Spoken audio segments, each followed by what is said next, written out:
మన ప్రభువును రక్షకుడైన యేసుక్రీస్తు నామంలో మీ అందరికీ శుభం కలుగునుగాక. ఈరోజు దేవుని మాట, నా శత్రువులందరి ఎదుట నీవు నాకు భోజనము సిద్ధపరచుదువు.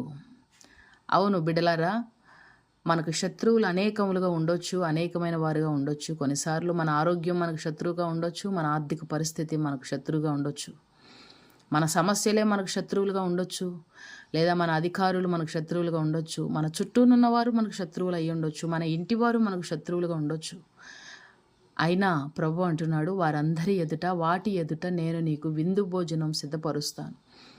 నీవు సంతోషాన్ని కలగజేస్తాను, నీకు ఆనందాన్ని కలగజేస్తాను, నీకు దీవెన నేను కలగజేస్తాను, నీ గిన్నె నిండి పొంగి పొర్లేటట్లు నేను చేస్తాను. అయితే నువ్వేం చేయాలి? నీవు నన్ను కాపరిగా పెట్టుకోవాలి. అందుకే దావీదు అంటాడు, యేసయ్యా యెహోవా నీవు నాకు కాపరి గనుక నాకు లేమి కలగదు. ఒకవేళ నేను శత్రువుల ఎదుట ఉన్నా, గాఢాంధకారపు పరిస్థితులు గుండా వెళుతున్నా, నీవు నాకు కాపరిగా ఉన్నావు గనుక నాకు లేమి కలగదు.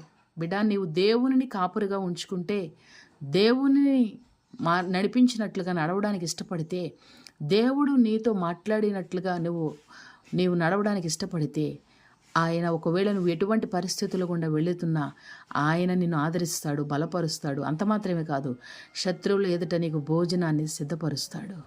కృపాక్షేమం నీ వెంట వస్తాయి. నీవు మరణించవు, చనిపోవు, కానీ ఆయన యొక్క సన్నిధిలో నిత్యము నివాసం చేస్తావు. అట్టి కృప దేవుడు నీకు దయచేయునుగాక. ఆమేన్.